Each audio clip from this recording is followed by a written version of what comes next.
think Bruce was like, oh, don't do that. Yeah.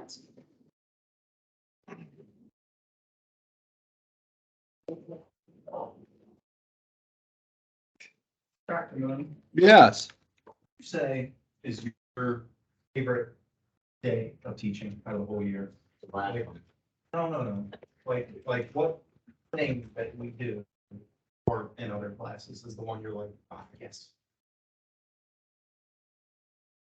I would imagine the most satisfying is when the students learn and the farmers get something they can use for farm evaluation. You like that one? Yeah. So hopefully- Thank you. I appreciate your approval on that.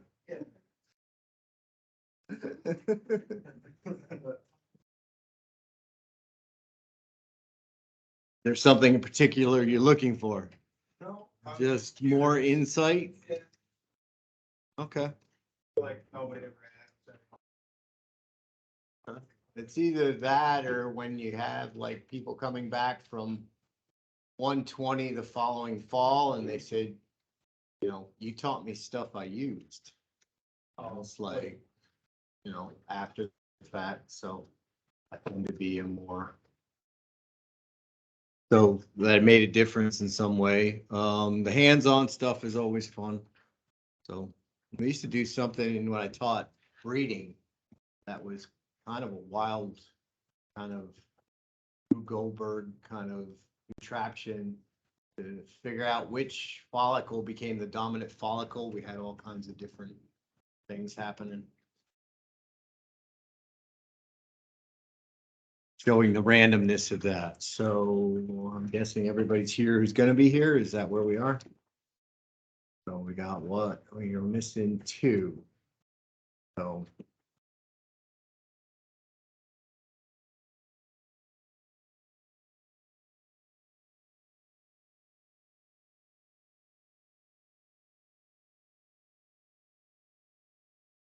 Okay, so lecture 21, as an aside. If anybody needs a couch, I have 2 free ones available. So, double recliner and a fold out, 3-seat fold out. Cat not included, so. Not included, so. I get deep shit for that. So, lecture 21. So if anybody hasn't noticed or been over to Marshall Hall, there's a refrigerator out in the lobby that's got some milk left over from Dairy Challenge. It is past the sell-by date, which was Monday, but there's a week in there for home consumption. So if you want some milk in cartons, I think we got about 40 cartons left from what we started with. So they were gonna just throw it out because they can't put it back in the kitchen. That's Board of Health things.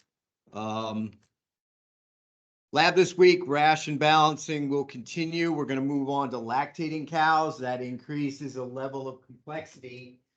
So figuring out the requirements is a little bit of a challenge. So we'll move in that direction. Review session next Monday, next exam a week from today.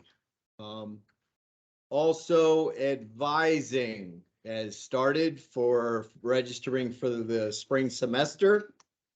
So I have Graham, Jonas, and Tim as advisees. So I have sign-up sheets here if you want them for the next 2 weeks. So take a look at it. Thursday night this week would have to be up at the other classroom. The other rest will be in Marshall Hall. So moving ahead, we should get close to finishing minerals today. I'm not totally sure we will, but we're gonna try. Yes. Let's start with that. That'll get us going. It'll probably be multiple meetings. You'll go and decide your schedule, then come back and I'll give you your pin. About 15 minutes will get started. So a week from today, we got exam 2. So I'm guessing you, okay, make sure that she's doing her part. So how are you going to study for exam 2? Anybody give that any thought yet? So turn to a neighbor and come up with 3 ways that we might get ready for that exam or any exam on campus.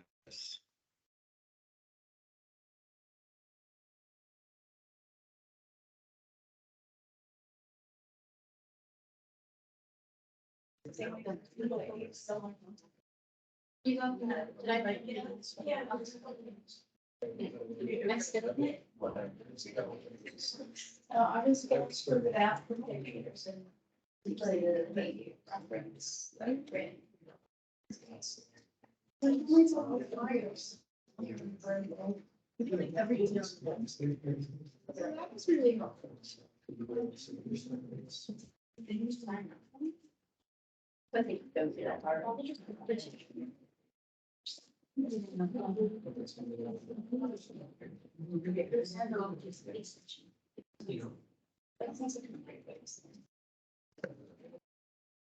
Okay, what do you have? What'd you come up with?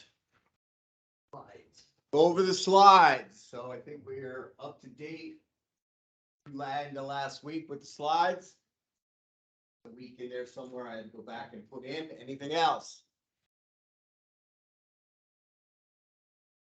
Labs, okay, so we're not gonna do any ration balancing on exam 2, but I'll go back through and double check if there's anything in the labs that would be included on that exam. I'm not sure there is, but most of the stuff in lab lately is gonna be on the lab practical at the end.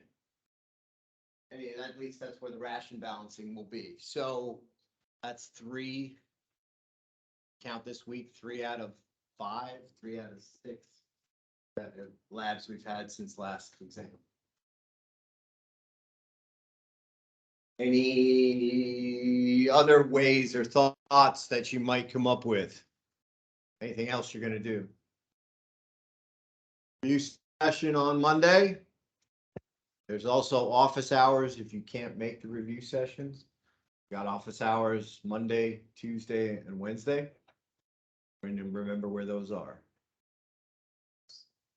So I'm in 107. They're the 2 hours before this class and the 1 hour before 200 for those of you that are in that on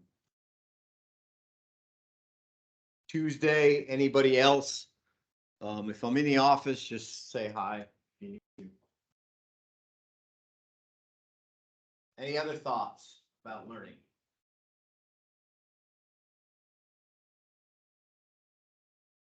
So everybody had those same 3? No differences? I don't know how to study. Don't know how to study? It's so terrible, but like I never studied. Okay. So you have to find the way that works for you, right? I knew if I read through my notes 3 times before the exam, I'd do reasonably well. That was my method. I always went to review sessions were offered on campus, especially when they were done by TAs. There was one TA in particular who was very generous because he had seen the exam. It's really important to know the following things. So, and eventually we had a cheering section for him the end of the 2nd semester in that class. So, but yeah, he was very generous. So I'm going to make a suggestion to you. So how do we learn? What's the first thing we have to do to learn? Pay attention. And that is something I've been wrestling with here, because there are sometimes I know you guys are not paying attention. More of an individual basis. But as if I come toward a laptop and it suddenly turns away from me, I know you're not dealing with class anymore. I used to have a thing where if I saw your cell phone in class, you owed the class donuts. I've let that go with the pandemic, and I've kind of watched, maybe I can move forward. Maybe I can do something different. You know, if you don't want to learn, that's your choice. But you can't be on your phone and be listening to me at the same time. So I was a person that had to attend in class because I knew I would never get through the reading. I have trouble reading. So I always attended class. That was come hell or high water, I was always there. Yeah, that's, So what if you have a problem with your brain just wandering off like all the time, you know? well, you gotta find a way to get it focused, so. I'm the only one and only brother in my family, only sibling in my family that's not on focus drugs.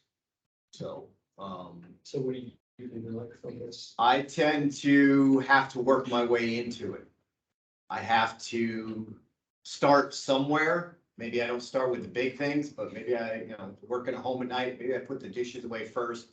And then I got another task, and eventually I walk into or wade into the bigger tasks. I tend to need music when I'm doing stuff, which is another thing considering testing. How many people would prefer to have music on during the test?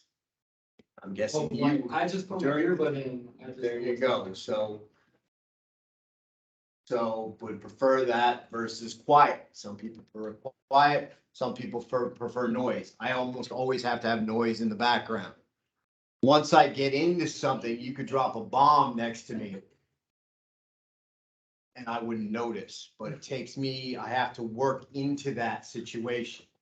I can't just do that immediately.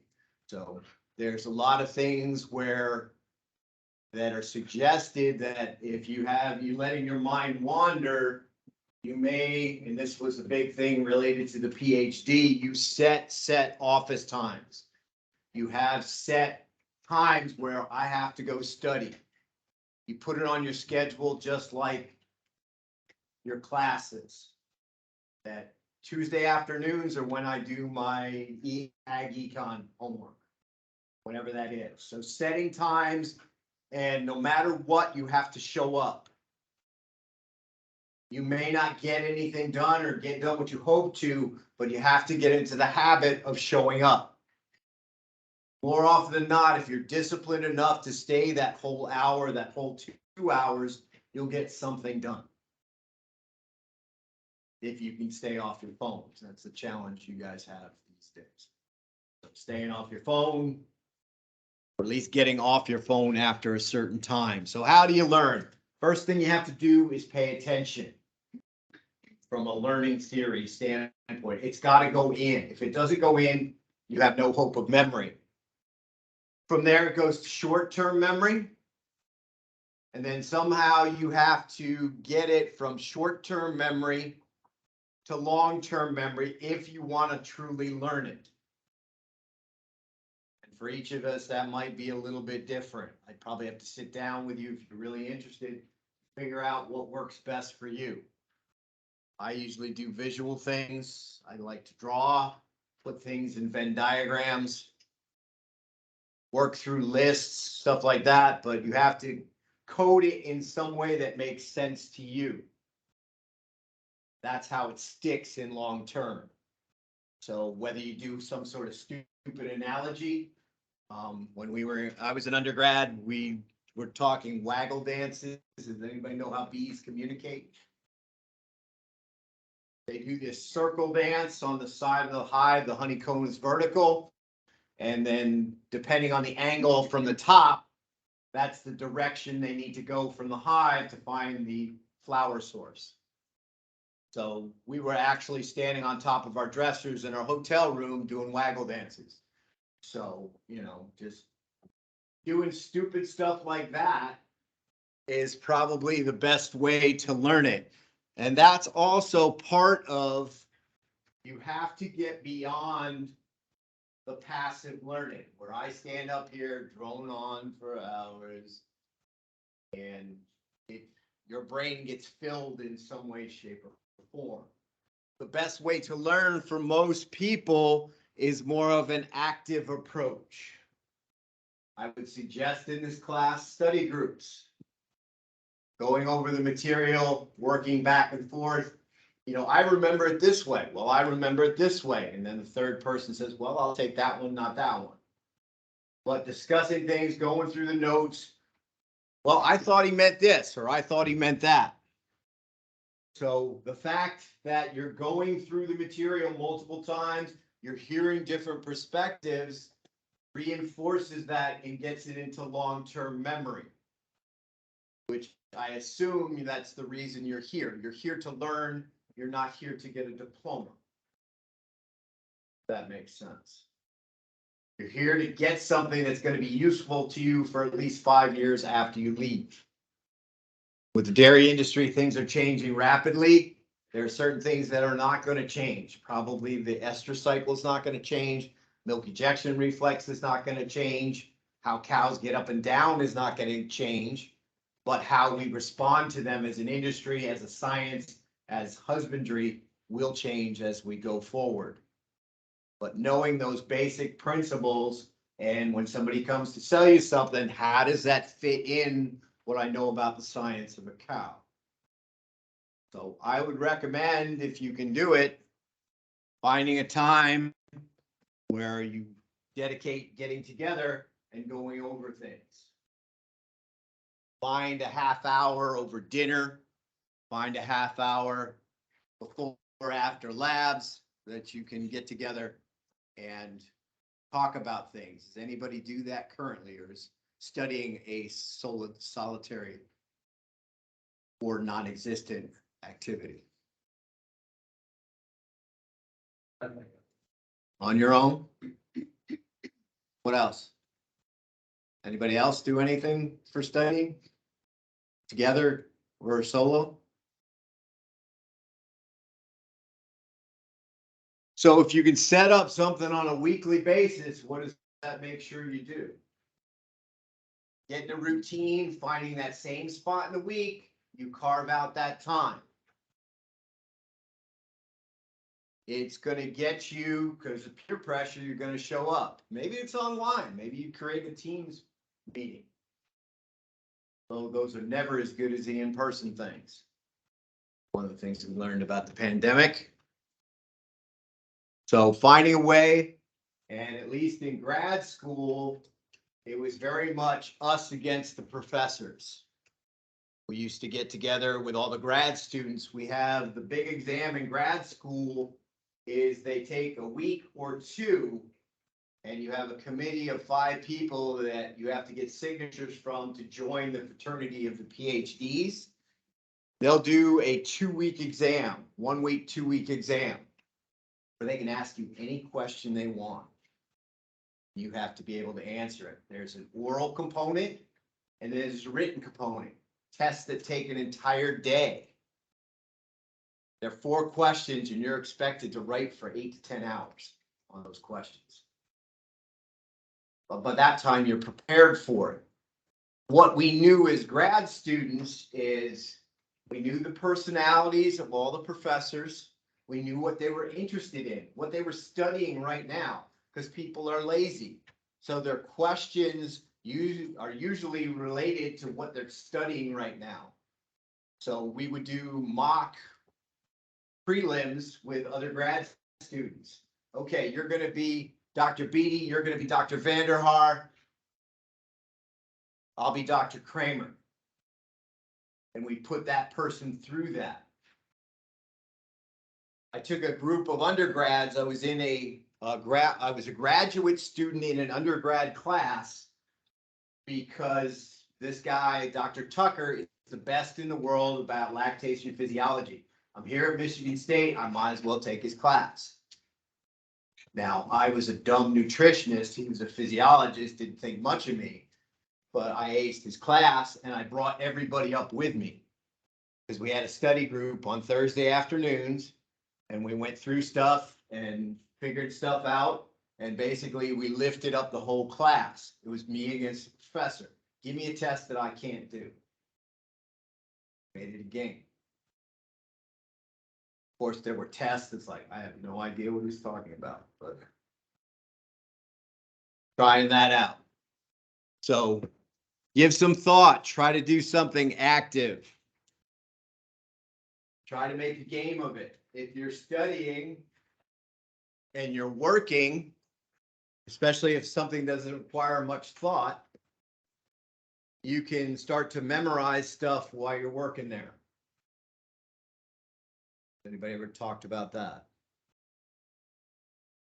High school, feeding the calf hutches. I get home after wrestling practice at 6, 7 at night, I have to go out and feed the calves before I could have dinner. I had to memorize the president's list in order for my history exam. I put 5 names on every hutch. And as I went through the feeding the hutches, I try to remember the next 5. Or if you're in your car, there are things that you can do. How many people listen to something other than the radio? Do you have something off your phone? So I had a blind professor went through, he was blind in the Korean War, and he went through his PhD blind, which at that time there were no accommodations for somebody with that disability. So he said, well, back in the old days, we used to record classes, right? So we had our cassette tapes, you could record classes, but they're a 50-minute class. When are you going to learn? When are you going to sit down and listen to all 10 lectures before the next exam? None of you are going to do that. Those of you might be aware of these because we have a TA that can't make classes. I record all the classes, right? Everybody know they're up on YouTube. So if you need or miss a class or need to go back and get clarification, they exist. So he's like cassettes. He goes, I would not recommend taping class, even though he had to be an oral learner at that point. He said, what I would recommend is at the end of each class, taking 3, 4, 5 minutes and summarizing what you learned into that cassette tape. In your case, you can record it as a memo on your phone. What's 5 or 6 minutes, right? What are the highlights? And you as a group could decide what those highlights are.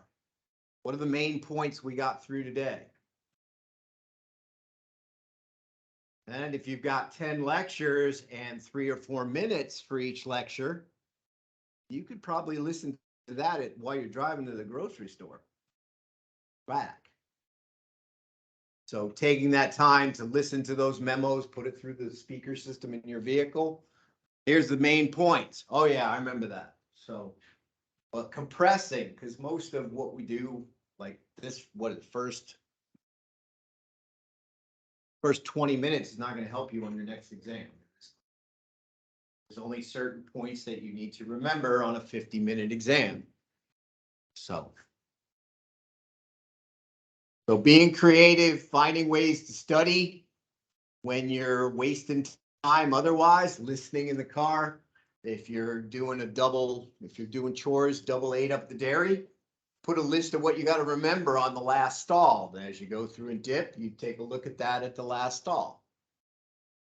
It depends on what your goals are. Do you want to learn something while you're here, or do you want to get good grades? Those to me are 2 different things. So 2 different approaches. So if you have questions or you want me to help you find something that you might apply to a number of different classes, find your learning style, help you go through, help you figure out how to study. Personal level, that's what office hours are for. Or the 20 minutes at the end of lab, whatever you want to do. So microminerals, everybody know those? They will be on the test. We will stop at the end of macrominerals. We will not include microminerals on this next test or some of the things we'll talk about next week, finishing up minerals. So you guys requested, your test was, I give you a description of that mineral. You will give me the mineral names. You got 7 to figure out. What's the obvious thing to do with that?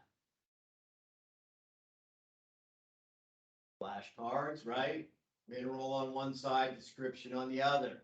You can flip them either way, right? What is calcium? Give me all the stuff about calcium, or you have the description of calcium. Which mineral is it? So depending on where we are, depending on what we're trying to do, you can flip either way. So we've talked about iron and zinc for our microminerals. We've got 1,000 times less of those needed each day. Just a small pinch of those is more than enough. So we talked about iron. You're going to have mostly related to the blood supply. The bones where they're made. Zinc, on the other hand, is pretty much evenly distributed throughout the body, and that probably has to do with its association with a number of proteins. It seems to be a structural component of those final proteins. There seem to be zincs all over them that help them in their final shape and function. Next one up is iodine. So we are required, we need iodine. Almost all of the iodine that exists is found in the thyroid. Does everybody know where the thyroid is? Right here.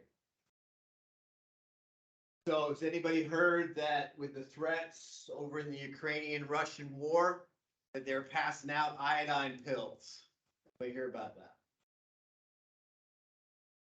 So one of the problems with the nuclear reactors and the war going on there, you have nuclear power plants. If they get hit and they explode, they're going to put radioactive iodine all over the countryside.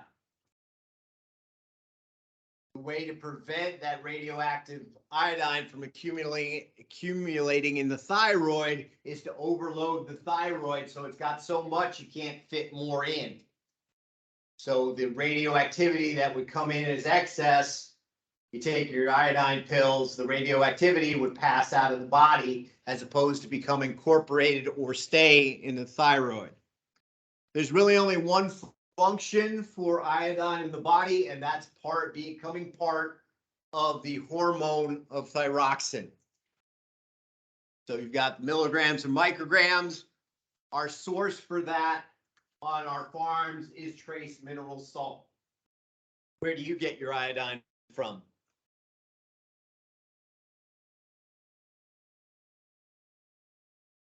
Iodized salt on your table. Table salt in this country has iodine added to it. So depending on where you are in the country, there are a lot of iodine deficient areas, especially in the Appalachians, the mountains. We have problems. So if the primary function of iodine is part of the molecule or hormone thyroxine, which regulates our basal metabolic rate, the more thyroxine we pump into the system, the faster our rate becomes. Has anybody experienced during the winter, you've been outside, you've been working in that say 10 to 20 degree range for a week or two, and then all of a sudden it really warms up. Say it gets up into 40 and you strip down to oh God, I'm down to my t-shirt. But right now you wouldn't run around in just a t-shirt, right? That lower temperature increases your basal metabolic rate. You're generating a whole lot more heat. You're burning fat a whole lot faster in those winter months than you are in the summer. So if we don't have the iodine, we can't pump up that BMR, that basal metabolic rate. The other thing we'll run into is because of the cascade, that if we need more thyroxine, we don't have enough. We have a hormone cascade. Have you done hormone? No, you guys haven't done breeding. You've done breeding. Nobody else here's done the hormone cascades, hypothalamus, pituitary, target organ. So there are hormone cascades in the body. There's a hypothalamus is at the base of the brain. The pituitary is right under it. And then you have a target organ, in this case, the thyroid. So you start the cascade based on the signals coming into the brain. This hypothalamus tells the pituitary to do thyroid stimulating hormone. The thyroid stimulating hormone goes to the thyroid. It stimulates growth. It tries to stimulate production. If there's no iodine there, we get no thyroxine. We get no feedback to the hypothalamus says, hey, we got enough thyroxine. You can stop now. So the cycle keeps going and going and going. You get so much thyroxine, thyroid stimulating hormone, your thyroid swells up. That's called a goiter. So because we don't have the feedback loop, we don't have enough iodine to get that done. So this is what it would look like with a baby sheep. I think this is a fetal sheep. Mom had no iodine. You have that stimulation coming from the brain. You've got no feedback loop to say you produced it. So you're going to keep throwing out that stimulating. But without the iodine, we can't produce the final product. That thyroid is going to be overstimulated and swell up. That will happen in humans as well. So that's why we have the iodine. If you look on things of salt, it says sodium chloride, iodine. So that's a way that this country has decided that we will distribute iodine through. So the goiter is a classic symbol of lack of iodine. So some sketches here. So why did I gain all this weight? My BMR, my basal metabolic rate, is not where it could be. It's very slowed down. So we've got a goiter from iodine deficiency. So I think you're reading them backwards. So they probably should have switched them. Where'd you get those double chins? I've got the iodine deficiency. Next one up is selenium. Selenium is associated with an enzyme called glutathione peroxidase. It's an antioxidant. So we put that, get that there. It's going to attack the oxidants that destroy our various systems. Selenium acts as an antioxidant, helps the immune system. It seems to be necessary for full immune system response, which is why we give those MUC injections during dry periods. So we have enough selenium, enough vitamin E going into that compromised or challenged immune time of calving. Seems to be very important for reproduction. As we said, it's an antioxidant. And from a storage perspective, we seem to store the selenium in the kidney and the liver. So this is one of the challenges about organ meats. Organs tend to accumulate various nutrients. In this case, selenium. You eat too much, you're going to run into issues. So where we get our selenium from specific selenium supplements, there are a number of ones on the market. In the Northeast, that's probably the only place we're going to get it. There are areas in the country where selenium deficient, and you can pretty much look anywhere the glaciers came through, you're probably going to be selenium deficient. You get out into the Great Plains, you have the opposite. There are areas where selenium toxicity with certain plants becomes an issue, where you can't graze animals anymore because you're going to run into issues of too much selenium in the diet. Selenium is one of those things where we go from deficiency to toxicity in a very narrow range. So selenium is one of the few nutrients that is regulated for our dairy cows. They have to file paperwork. They have to know how much selenium is in that feed they're selling you, and they have to tell you the recommended rate of feeding. Because if you eat too much, you'll get too much selenium. If you don't feed enough, you won't get enough. So if you don't have enough selenium, we have a number of deficiency signs. Usually it's associated with retained placenta, and that goes to its immune function role. You'll have something called nutritional muscular dystrophy. Now, MS or MD is a wide range of conditions. This is also called, for our animals or little animals on the farm, white muscle disease. So nutritional muscular dystrophy, the animals have trouble standing up. And if you look in their muscles, you don't have that characteristic red color anymore. white. If you get too much selenium, you're gonna have damage in the storage areas. Your liver will be damaged, the pancreas will be damaged, and probably the kidney as well.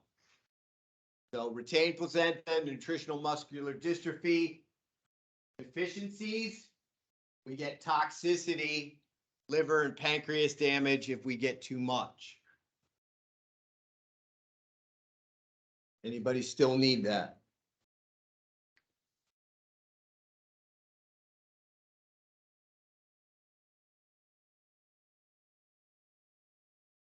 So, I think I mentioned this already. General Custer, George Armstrong Custer was at the Battle of Little Bighorn out in Montana, I believe. He was out there as part of the Indian Wars. I think that's what they're called. And he came upon a superior force of Indians, and everybody there was killed in that particular skirmish. So it's been suggested he didn't die of the wounds from that battle, but he died of selenium toxicity. So there's a Skip Hintz, Dr. Hintz down at Cornell. I think he's long retired now. He proposed that we have an issue with Custer not getting his reserves that he asked for. People he asked to show up. So the Battle of Little Bighorn was fought 100 years ago, but controversies remain. Some feel the defeat of Custer could have been avoided if Bettine and Reno had united with Custer. The slow-moving pack train may have hindered the troops of Bettine and Reno from joining up with Custer. One report indicated the horses and mules in the pack train were lame and behaved crazily. So everything back then, especially across the plains, had to move under horsepower. It's previously suggested that animals had selenium toxicosis. So if you've got too much selenium, if you're going through areas that the plants have toxic levels of selenium, you're going to get lameness. Laminitis, swelling, hoofs pop off. The proposed lameness could have been caused by selenium, but the behavioral problems may have been caused by ingestion of plants containing swansinine. So nutrition playing a part in American history. Because Custer did not get the reinforcements because the pack train could not move, he died alone in the battle on Little Bighorn, whatever that there. So nutrition can influence history. And you get a lot of things like that we never talk about. So stylized map of selenium distribution. We've got low areas. So northeast, associated with where the glaciers came down. There's probably a line going through about here where we transferred a little bit. I know the glaciers in New Jersey stopped right about my dad's farm, which is why I've been picking rocks all my life. That's also why we got lots of gravel pits in the area. So whereas out in the Midwest, where the ocean used to be between the two mountain ranges, we're adequate. And then we have areas where we're running into variability. So looking at some of that variability, we look at the black dots of certain areas that are associated with toxicity. So you've got a lot in the soil, it may end up in the plants. If you've got horses that are eating the plants as they go, which is what you want them to do, you may run into issues. So again, northeast, too low for farm animals. We need to make sure that comes in some way, shape, or form. Adequate, and then we get into toxic levels.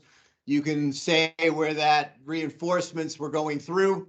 They went through those toxic areas, depending on how much they ate. May have caused trouble.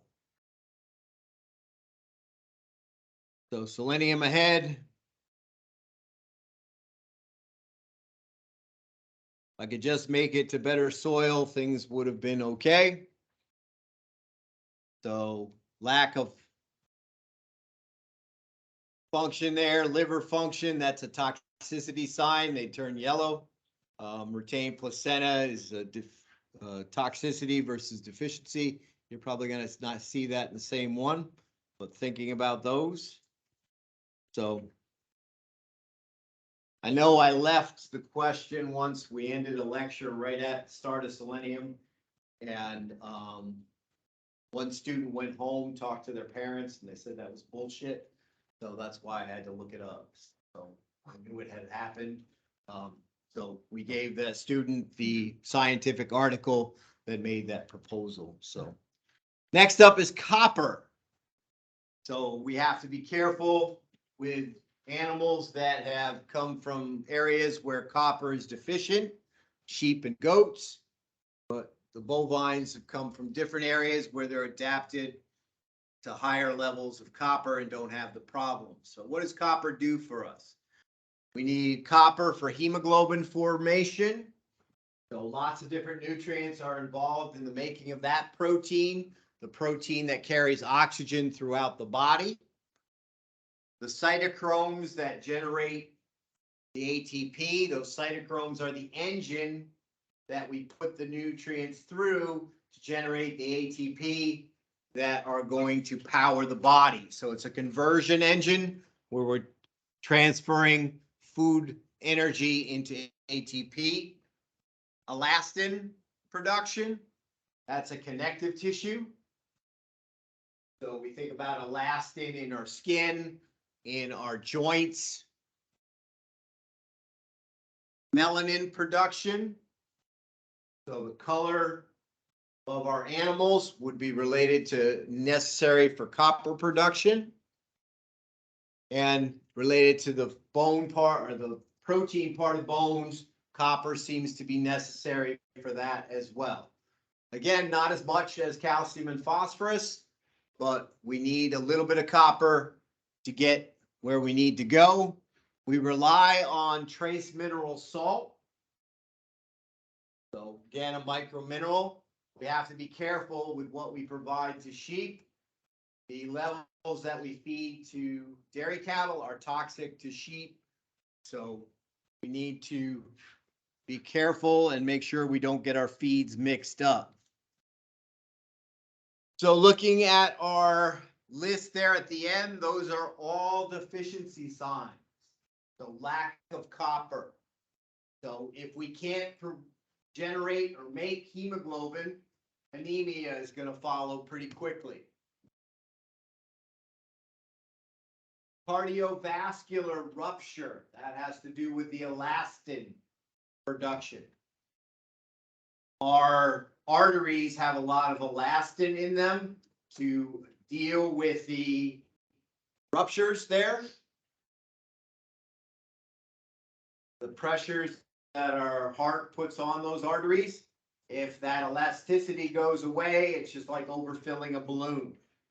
Pop. And we may have the graying or loss of color in the hair. There was a situation where we were on a farm once and my mentor goes, well, these Holsteins are red. Maybe it's a copper deficiency. And we're like, they've been out in the sun all summer. I think that's more likely the excuse. So there's a lot of reasons we can lose that black on our black and white Holsteins. Copper is one of them. But usually with our starters and things like that, the mineral pack should take care of the copper pretty easily. So lack of growth associated with copper. So you've got that anemia, you can't carry oxygen to the rest of the body. You've got protein formation issues. Those animals are not going to grow as well as they might. So an animal out in a copper deficient area, eating the forage there without a mineral block would be predisposed to copper problems. So that's supposed to be a bone. So copper, C at one end, the R at the other. Helps in bone formation. That was a way to remember that. You've got your copper. Got some elastin, the sweatpants, elastin, the protein, elastic, the rubber or latex that holds our pants up. We've got the gray hair associated with a copper deficiency.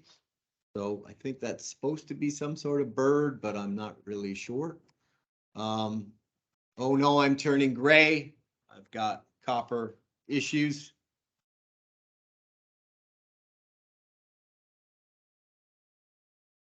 I wish I had luscious hair like yours. Look, be sure to get your copper intake to happen. Next one up is cobalt. I think this is the end of the ones we definitely make sure our cows get. We put in trace mineral blocks. Really, the only function of cobalt is it sits in the center of vitamin B12. That's really the only thing that it does. So just like iron sits in the middle of a hemoglobin molecule, cobalt sits in the middle of our B12, vitamin B12 molecule, which is huge compared to a lot of other molecules. So again, need very, very small amounts. If we're looking at our ruminants, we give them cobalt and the microbes will make the B12.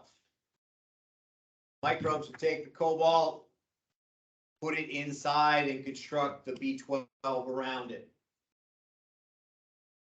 So with sources, we've got plants, we've got salts, cobalt salts. If you're doing mineral packs, small amounts of cobalt, you have to get a salt for them. The soils are lacking in the Northeast, so it's something we need to supplement. B12, and this is real B12, not the euphemistic B12 that all football players inject, which is really steroids. So I got my B12 injections. So has to do with basal metabolic rate, getting you up and getting you going, blood formation, red blood cell formation. So we lack all those things. We're going to go to poor appetite, anemia, all the classic symptoms that we're not doing very well in some way, shape, or form. So cobalt, we look at various areas. Different areas have different concentrations in the soil. I don't know as I'd be the want to be the person to go and figure all this out. But here in central New York,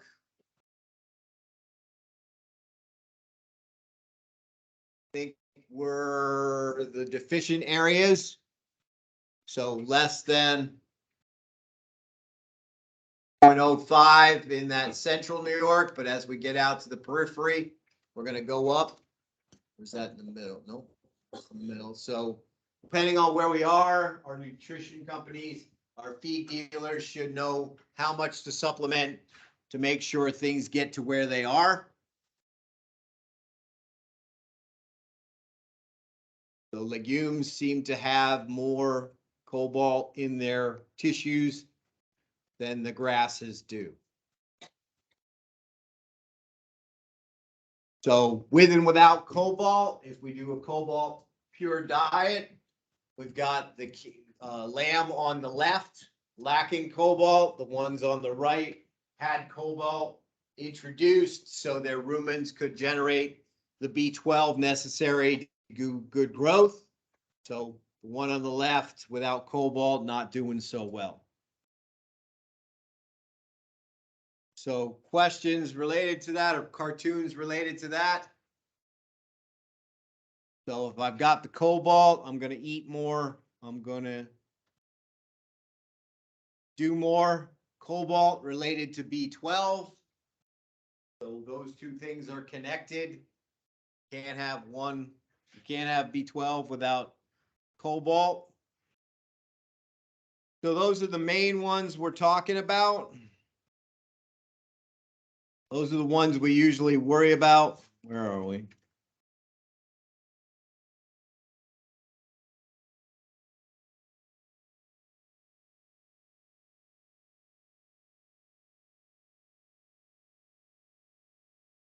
So those first six are the ones we usually supplement, that we make sure they're part of our trace mineral blocks, our mineral blocks out on pasture.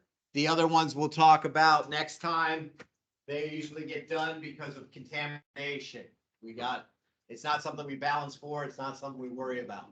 So those first six are the most important. So don't forget, if you need a free couch, let me know. Milk, if you want it, over in Marshall Hall, and signups for advising.